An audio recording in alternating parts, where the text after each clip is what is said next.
మొదటి సమావేశానికి ముఖ్య అతిథిగా విచ్చేసినటువంటి ప్రముఖ కవి, పరిశోధకుడు, సామాజికవేత్త, అన్నిటికీ మించి ఒక జర్నలిజం స్కూల్ ద్వారా దానిని లోకానికి అందించడం కోసం ప్రయత్నం చేస్తున్నటువంటి పెద్దలు శ్రీ సతీష్ చంద్ర గారిని వేదిక మీదకి ఆహ్వానిస్తున్నాను. సభ ఊపిరి పీల్చుకోవచ్చు. ముఖ్య అతిథి వచ్చాడంటే శుభం కార్డు పడ్డట్టే. మొహమాటం కొద్ది ముఖ్య అతిథి అంటారు కానీ నిజానికి ముఖ్య శ్రోత. అంతన్ని వినే అవకాశం ముఖ్య అతిథికి ఇస్తారు. సో అవకాశాన్ని వీలైనంత తక్కువ దుర్వినియోగం చేయడానికి ప్రయత్నం చేస్తాను. ఓకే, క్లాస్ అన్నాక అటెండెన్స్ ఉంటుంది కాబట్టి, ఉన్నది కొద్దిమంది కాబట్టి మీ అనుమతితో సభాధ్యక్షుడు సాగి కమలాకర్ శర్మ గారికి, నా మిత్రులు ప్రసిద్ధ కవి సిద్ధారెడ్డి గారికి, అట్లాగే జగమెరిగిన విమర్శకులు గుంటూరు లక్ష్మీ నరసయ్య గారికి, సో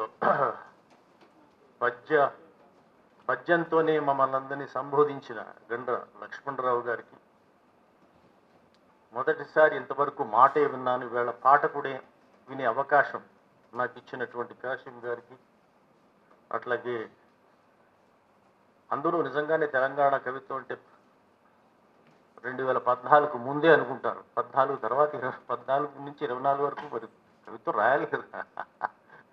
ఇలాంటి ప్రశ్నలు మంచి అంశంగా తీసుకుని మాట్లాడినటువంటి చంద్రయ్య గారు. అండ్ సభలో అందరూ ఉపాధ్యాయ అధ్యాపక వృత్తికి చెందినవారు. వినేవాళ్ళ కష్టం అప్పుడప్పుడు ఇలా తెలుసుకునేవారు. ఇప్పుడు బోధిస్తాం కదా, కూర్చోబెడితే కానీ మాస్టర్కి వినేవాళ్ళ కష్టం తెలియదు. చేత 3 రోజుల పాటు ఇలా పూర్వం గోడ కుర్చీలు వేసేవారు, ఇప్పుడు ఈ కుర్చీలు వేశారు. నిజానికి పద్యం, వచన కవిత్వం, తర్వాత పాట, అస్తిత్వవాద కవిత్వం, దీంతో పాటుగా ఫామ్ కవిత్వం ఎట్లా రాయాలి చాలా చక్కటి పోహళింపు చేశారు. కానీ దీని ప్రధాన శీర్షిక కవిత్వ తత్వం, ద ఫిలాసఫీ ఆఫ్ పొయిట్రీ. అలాంటిది ఒకటి ఉంటుందా? ఉండాలిగా, ఫిలాసఫీ ఏదో ఒకటి ఉండాలి, తత్వం ఉండాలి. ఏ శాస్త్రానికైనా తత్వం ఉంటుంది, మెడిసిన్ కూడా తత్వం ఉంటుంది. ఊరికేళ్ళంత ఎంబీబీఎస్, ఎండీలు, స్పెషలైజేషన్, కార్పొరేట్ వీటి హడావుడులు డబ్బులు వసూలు చేసుకునే కార్యక్రమంలో తత్వం మర్చిపోయారు, కానీ ఉంటుంది దానికి కూడా. So you can delay death కదా, సపరేట్ వాయిదా వేయడం. డాక్టర్ ఎవరు ఏం చెప్తాడు, మరణాన్ని వాయిదా వేస్తాడు. The philosophy of medicine is just delaying death or taking away death. మరణాన్నే తీసి అవతల పారాడు. అణువులో నేను, నాలో అణువు, ఒక చిన్న సెల్ నుంచి క్లోనింగ్ చేస్తే మళ్ళీ నేను వచ్చేస్తాను. అనుమతించట్లేదు కానీ వెర్ ఈస్ డెత్. కాబట్టి this is philosophy. Take any branch of knowledge, ఏ శాస్త్రం తీసుకున్నా దానికి ఒక తత్వం ఉంటుంది. నవేవు మామూలుగా రకరకాల ఎక్కువ రాసేవాడు, రకరకాలు రాయడం వల్ల jack of all trades master of none అని అలా అంటుంటారు. ఒక 10 తలలో ఉంటే ఏదో తలపట్టుకొచ్చి పెట్టేస్తుంటారు నన్ను. సో కాబట్టి పాత్రికేయుడిని అనుకుందాం, జర్నలిజం, దానికి కూడా ఫిలాసఫీ ఉంటుంది. చిత్రంగా మా వృత్తి పేరు చివరే తత్వం ఉంది, ఇజం. ఏ వృత్తికి ఉండదు, జర్నలిజం కదా. సమదూరం, మధ్యస్థంగా ఉండాలి. ఒక్కడు ఉండడు, అది వేరే విషయం. ఒక్క పత్రిక ఉండదు, ఒక్క ఛానల్ ఉండదు. ఫిలాసఫీకి విరుద్ధంగా ఉండడమే వీళ్ళ ఫిలాసఫీ. సో ఇప్పుడు కవిత్వానికి ఒక ఫిలాసఫీ ఉందంటే గ్యారెంటీకి దానికి మనం విరుద్ధంగా ఉండే ఉంటాం.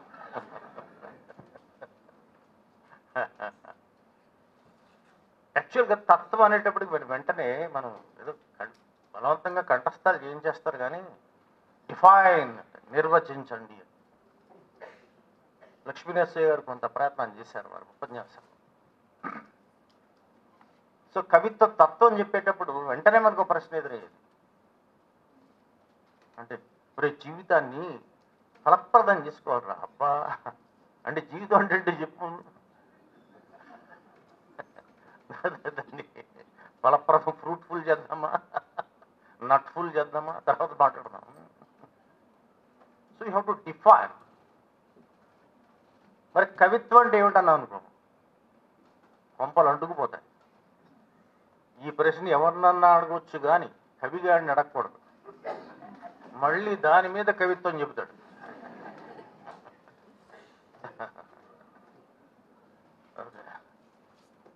నా కవితలు వెన్నెల్లు ఆడుకుని అందమైన ఆడపిల్లలు. అబ్బా, మెట్ట మధ్యాహ్నం వాడవా?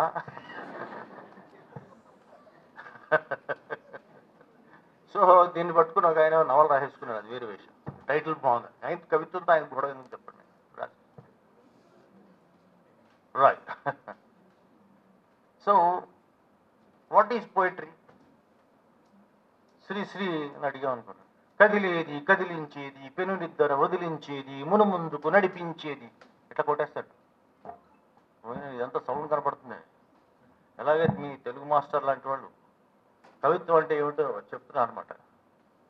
ఇలా కదిలేది, కదిలించేది, మునుముందుకు నడిపించేది, పెనునిద్దర వదిలించేది, మునుముందుకు నడిపించేది. Thank you. అప్పుడు సార్ నాకు అర్థమైందని. అంత త్వరగా అర్థమైందిరా, నేను చెప్తున్నాను కానీ నాకే అర్థం కాలేదు కవిత్వం. నీకెలా అర్థమైందిరా? సార్ అంత క్లియర్గా ఉంటే అర్థం కాకపోవడం ఏంటరా? ఏమర్థమైందిరా? డొక్కు ఆర్టీసీ బస్సు సార్, అది కదులుతుందా? కదిలేది. తర్వాత మనల్ని ఏం చేస్తుంది? మనల్ని కదిలిస్తుందా? అయినా మొండికేసి ఒక కునుకు తీసామనుకోండి, పెనునిద్దర వదిలిస్తుందా లేదా? అయినా ఏ మాట కామంటే చెప్పుకోవాలి. మునుముందుకు నడిపిస్తుంది, డెస్టినేషన్ తీసిపోతాడు. మరి నీకు ఎలా అర్థమైందిరా? ఒరే, నువ్వు పుట్టకముందే శ్రీశ్రీ గారు పోయాడురా, లేదా షెల్లీ మళ్ళీ మరణించినట్టు శ్రీశ్రీ మళ్ళీ మరణించేవాడు. ఇట్లా దెన్ వాట్ ఈస్ పోయిటరీ? ఈ అంశాన్ని మనం చెప్పాలి కదా. జనరల్గా ఏం చేస్తారంటే, ఈ అకాడమిక్ ఎక్సర్సైజ్ అంతా దేనికోసం? ఒక అర్థాన్ని స్థిరపరచడం కోసం. ఇందులో వీరు మాట్లాడిన ప్రతి దాంట్లో కూడా స్థిరపరుస్తున్నారు. పాట కవిత్వం ఎందుకు కాదు, ఒక స్థిరపరుస్తున్నారు. దానికి సంబంధించిన ఆధారాన్ని సమకూరుస్తున్నారు. అలాంటప్పుడు సైన్స్కున్నంత నిర్వచనం, సైన్సెస్కున్నంత పర్ఫెక్ట్ డెఫినిషన్స్ హ్యుమానిటీస్కి ఉండవు, కళలకు ఉండవు. సైన్స్లో నీరు అంటే చెప్పేయచ్చు, H2O 2 పాలు, హైడ్రోజన్ 1 పాలు, ఆక్సిజన్, నీరు. దిక్కున్నవాడు చెప్పుకోపో, ఎక్కడైనా ఒకటి. అదే మీకు ఎకనామిక్స్, హిస్టరీ అనుకోండి, 10 చెప్తారు. 4 నిర్వచనాలు. యాడమ్ స్మిత్ ఇలా అన్నాడు, ఊరే ఏదో ఒకటి చెప్పండి రా అంటే, కీన్స్ ఇలా అన్నాడు, మార్క్స్ ఇలా అన్నాడు, చంపి వదిలేస్తారు. సో కానీ దగ్గరికి రావాలి. You have to come close. యాక్చువల్గా అజంతా గారు నుండి పుస్తకం వేశాడు. పుస్తకం వేస్తే నేను ఉండరు అబ్బాయి అని అనేవాడు. ఎవరు ఉండాలండి, బుక్ చేసినవాడు ఎవడు ఉన్నాడు కనుక.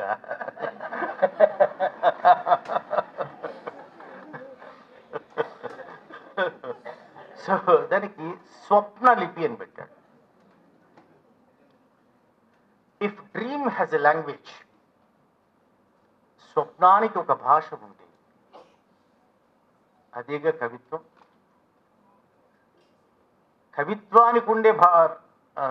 కవిత్వానికి ఉండే నిర్వచనాన్ని ఆయన పుస్తకానికి పెట్టేసుకున్నాడు. స్వప్నానికి ఒక స్క్రిప్ట్ ఉంది, dream work. It's a dream work. ఇప్పుడు మనం పగల కన్నా కళ్ళు చాలా ఆర్గనైజ్డ్గా ఉంటాయి, అంటే మనకు నచ్చినట్టు కంటాం పగలు. నేను ఐఏఎస్ అవుతాను, అవుతాం, నాకు అవార్డు వస్తుంది, వస్తుంది, ఓకే, పడుకో, నిద్రపో, అప్పుడు కను. నువ్వు కవిత చదువుతుంటే 10 మంది లేచి వెళ్ళిపోయినట్టు, నీ కవిత అర్థం కాక ఎవడో 4-5 ఆత్మహత్య చేసుకున్నట్టు, ఇలాంటి కళ్ళు వచ్చేస్తాయి. అంటే ఇది కాన్షియస్ ఎఫర్ట్, అన్కాన్షియస్ ఎఫర్ట్, బుద్ధిపూర్వకమైన ప్రయత్నం. అట్లా కాకుండా తనంతట తానుగా స్వతసిద్ధంగా కలిగేది, అన్కంట్రోల్డ్ ఎక్స్ప్రెషన్. దానికి సంబంధించిన మన త్రివిక్రమ్ శ్రీనివాసు స్క్రీన్ ప్లే లాగా అలా ఉండకూడదు, వదిలేయాలి దాన్ని. అందులో మనకి చాలా బాధలు వస్తాయి, పెయిన్స్ వస్తాయి, కష్టాలు వస్తాయి కదా. జనరల్గా ఇట్లా మైక్ దగ్గరకు వచ్చి గంభీరంగా దుఃఖించేవాళ్ళు ఎవరిని ఉంటారా? ఉంటాడు, పొలిటీషియన్ అవుతాడు, కవివాడు. రహస్యంగా మనం దుఃఖిస్తాం. మరి ఆ దుఃఖాన్ని వ్యక్తం చేయాలి కదా, రైట్. అట్లా H2O లాగా కవిత్వానికి ఏమన్నా నిర్వచనం ప్రయత్నం చేయించాలి. మనం ఈ మొత్తం ఈ భూగోళం మీద, ఆసియా ఖండంలో, ఇండియాలో పుట్టి ఇన్ని రాష్ట్రాల్లో ఒక రాష్ట్రంలో ఉండి ఇక్కడ కవిత్వం రాసేసి మనమే కవిత్వం రాసినామని విర్రబీగితే బాగుండదు కదా. ప్రపంచం అంతటా రాస్తున్నారు కవిత్వం. వాళ్ళు ఎవరు ఇలాంటి ప్రయత్నాలు చేసే ఉంటారు, మనం మాత్రమే కాదు. చంద్రుడి గురించి రాస్తుంటే మళ్ళీ ఏం చంద్రుడి గురించి రాస్తే ఇంతకుముందు ఎవడో రాసే ఉంటాడని శ్రీశ్రీ అనుకున్నాడు. అండ్ నాకన్నా ఇంకా బాగా రాసి ఉంటాడు. అట్లాగా కవిత్వం గురించి it's heightened form of conversation, ఉత్కృష్టమైన సంభాషణ. మనం మాట్లాడుకుంటే కవిత్వం వస్తుందా? ప్రయత్నం చేయకండి, అవతరాడు చాలా కష్టపడే అవకాశం ఉంటుంది. కానీ అలా వచ్చిందనుకోండి, అదే కవిత్వం కదా. So emotions recollected in Tranquility అని కవి అన్నా, ఉద్వేగమే కవిత్వం కదా. ఎవడో చదువుతూ 10వ తరగతి మనం ఆడితో కలిసి గోడలు దూకాం, అని చేసాం, దొంగకోళ్ళు పట్టాం, మామిడికాయలు కొట్టాం, ఏమి ఉంటాయి కదా నాన్న, పిచ్చి పనులన్నీ చేసాం. ఆడు సడన్గా మాయమైపోయాడు. తర్వాత 10 ఏళ్ళ తర్వాత మీసాలు గడ్డాలు పెట్టుకుని ఆడు రైల్వే స్టేషన్లో కనపడ్డాడు. మా ఇద్దరు చికిని దోస్తాడు. ఆడు కనపడ్డాక ఎలా ఉంటుంది? ఏరా బాగున్నావా, వచనమే పీలిపోతాం అలా మాట్లాడితే. ఎలా ఉంటుంది? కోపం, చికాకు, బెంగ, ఏడుపు అని ఏం చేస్తాం? 2 పనులు చేస్తాం. టప్ప కుమ్మేస్తామండి, లేకపోతే మనకేం రావు కాబట్టి బూతులు తిట్టేస్తాం. కానీ ఆ భావనకి భాష ఉంటే బూతు రాదు, కవిత్వం వస్తుంది. బూతు రాదు, కవిత్వం వస్తుంది. అది ఉత్కృష్టమైన సంభాషణ, హైటెండ్ ఫార్మ్ ఆఫ్ కాన్వర్సేషన్ కదా. అమ్మాయి పక్కనే ఉంటుంది పొద్దున్న సాయంత్రం వరకు, పెద్ద మాట్లాడు, తక్కువని వెళ్ళిపోతుంది. అప్పుడు మొదలవుతాడు, ఆళ్ళాడు మాట్లాడేసుకుంటాడు. దుఃఖం, వెలితి, బాధ గుండె గొంతుకలున కొట్టాడుతాది పుకుండని దుర కాసింతసేపు అన్నాడా లేదా? వీడికి రాగలేదు కాబట్టి ఎడుతాడు. వీడికి కవిత్వం పలకదు కాబట్టి మందు కొడతాడు. అంతే కదా. పలికితే ఏం చేస్తాడు? Poetry is more intoxicated than alcohol. ఇదే కొడతాడు. కవిత్వం మందు అడుక్కోవాలి, గంటలో దిగిపోతుంది. ఇది పొద్దున వరకు కాపాడుతుంది, మళ్ళీ ఆవిడ వచ్చే వరకు. సో ఈ height and form of conversation ఎలా వస్తుంది? రాసింది క్రిస్టఫర్ కార్డ్వెల్ కావచ్చు, మరొకడు కావచ్చు. కవి హంతకుడు కావాలి. White has to be A killer, murderer. హంతకుడు కాని వాడు కవి కాలేడు.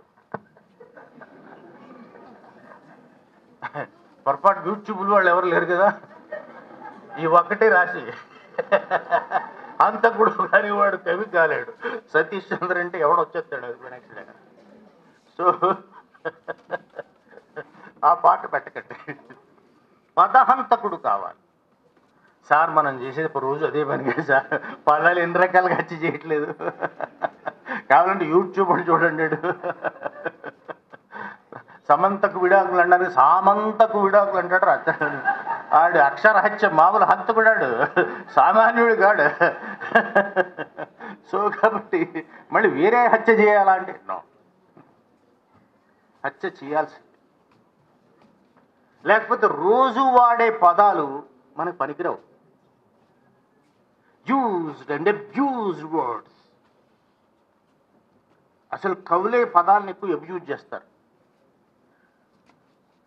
నేను ప్రకృతి మీద ఒక కవిత రాశాను సార్. అచ్చా బాబోయ్, ప్రకృతి మీద రాసేసేవిట్రా.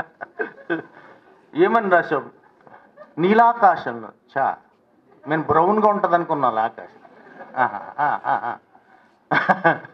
పక్షుల కిలకిలా రావాలి. చెట్ల మీద ఏమో కదరా, పైకి అంత సౌండ్ వినపడదు కదా.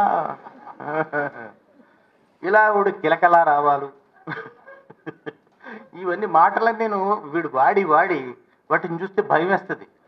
ఎప్పుడన్నా కిలకిలారావం అన్నాం అనుకున్నాం అనుకో, వామ్మో వీడు ఎన్ని వందల సార్లు వాడాడు, భయం వేస్తుంది. సో వర్డ్స్ ఒక్కొక్కసారి అరిగిపోతాయి. మాటలు మామూలు చాలా బాగున్నావా, ఏం చేస్తున్నాం, అందరూ క్షేమమేనా అంటే క్షేమం ఏమిట్రా, క్షేమల్లా ఏమిటిది, ఎన్నిసార్లు మాడతారు ఇవన్నీ. ఆ మాటని చంపాలి. చంపి కొత్త అందులో దాన్ని తీసి అందులోకి ఒక కొత్త అర్థాన్ని ప్రవేశపెట్టి తన మంత్రశక్తితో కొత్త పదానికి సృష్టి చేయాలి, పురుడు పోయాలి. వాడే కవి. హరోం హరోం హర హర హర అన్నాడు అనుకో, భజన చేస్తున్నట్ట. వస్తున్నాయి వస్తున్నాయి జగన్నాథ జగన్నాథ్ అంటే భజన చేస్తున్నట్ట. వస్తున్నాయి కాదు, ఇది డమ డమ డమ అంటే ఏం జనం కదులుతున్నారు. భరించి భరించి పిడికిళ్ళు బిగించి కదులుతున్నారు. పిడికిళ్ళు బిగించంటే మళ్ళీ భయం వేస్తుంది, మామూలు మాట అయిపోయింది.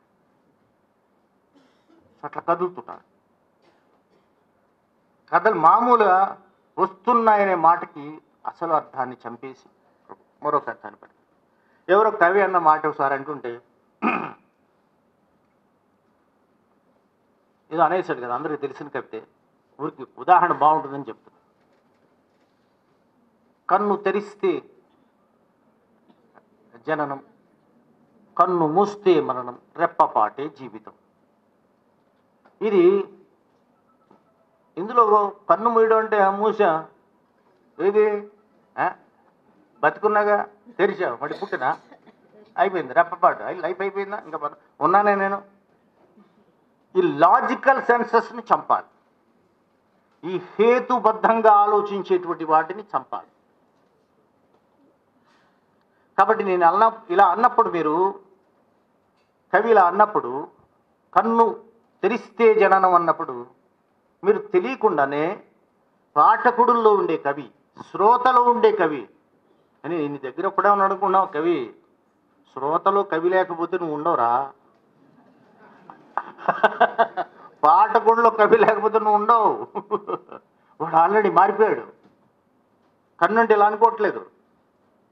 కన్ను తెరిస్తే జననం అంటే కన్ను తెరవమంటే పొద్దున్న ఐ స్పెషలిస్ట్ కూడా తెరవమన్నాడు సార్ అని అంటల్లా. వాడు మారిపోయాడు. అంటే తెరవడం అనే మాటని నేను చంపేశాను, ముయ్యడం అనే మాటని చంపేశాను. అందులో ఒక కొత్త అర్థాన్ని ప్రవేశపెట్టాను.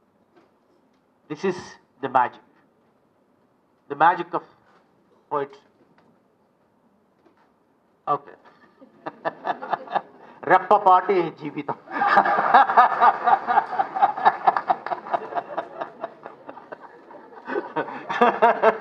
మైకు పడితే ప్రారంభం, మైకు దించితే ముగింపు, రెప్పపాటి ఉపన్యాసం.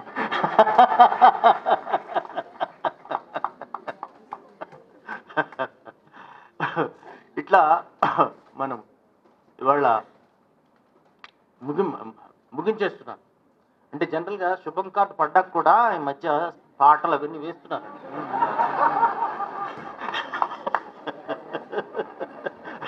టైటిల్స్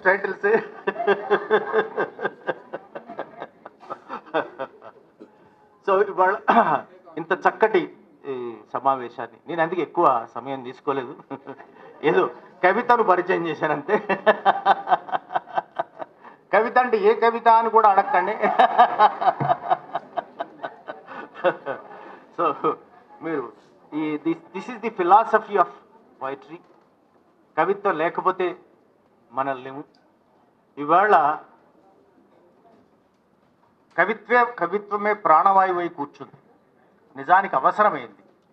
ఎక్కువ రాసి అవతల పారేస్తున్నారు తప్ప, కాబట్టి ఇందులో కవిత కనపడటం లేదు కాబట్టి మనం బతికిపోతున్నాం. కానీ వాళ్ళు ఎవరు మనల్ని బాధించట్లేదు. చక్కగా పుస్తకాలు వేసుకుంటున్నారు. ఇప్పుడు బుక్ ఎగ్జిబిషన్ ఉంది కదా, పుస్తకాలు వేసుకుంటున్నారు చక్కగా. అక్కడే మన ఆన్లైన్ క్యాష్ అంటే అదేం లేదు, బార్టర్ సిస్టమ్ ఉంది, వస్తు మార్పిడి విధానం. నీ కవిత పుస్తకానికి నా కవిత ఎక్స్చేంజ్ అనమాట. అట్లా నడుస్తుంది. అలా కాకుండా మీ పిల్లల చేత మంచి కవిత్వం వైపు ప్రయాణం చేయిస్తే చక్కటి కవిత్వం తెలుగు నాట వస్తుందని భావిస్తూ సెలవు తీసుకుంటాను. కవిత్వానికి తనదైన శైలిలో నిర్వచనాన్ని చెప్పి మనకు మరిచిపోకుండా ఉదాహరణలు చెప్పినటువంటి సతీష్ చంద్ర గారు ఉపన్యాస కళకు కూడా మనం అందరం కూడా మరొకసారి కరతాళ ధ్వనులతో వారికి ఇవాళ వేదిక మీద ఉన్నటువంటి వక్తలందరూ కూడా చాలా విశేషమైనటువంటి వక్తలే. సిద్ధారెడ్డి గారు, గండ్ర లక్ష్మణరావు గారు, చంద్రయ్య గారు, ఇటు లక్ష్మణరసయ్య గారు, కాశీం గారు, సతీష్ చంద్ర గారు నిజంగా విశిష్టమైనటువంటి వ్యక్తులు. ఇంతమందికి వీళ్ళందరినీ పరిచయం చేయడం ఈ తెలుగు కాంగ్రెస్ లిటరీ కాంగ్రెస్ లక్ష్యం. ఈ పరిచయం ఇప్పుడు పూర్తి చేసుకుంటూ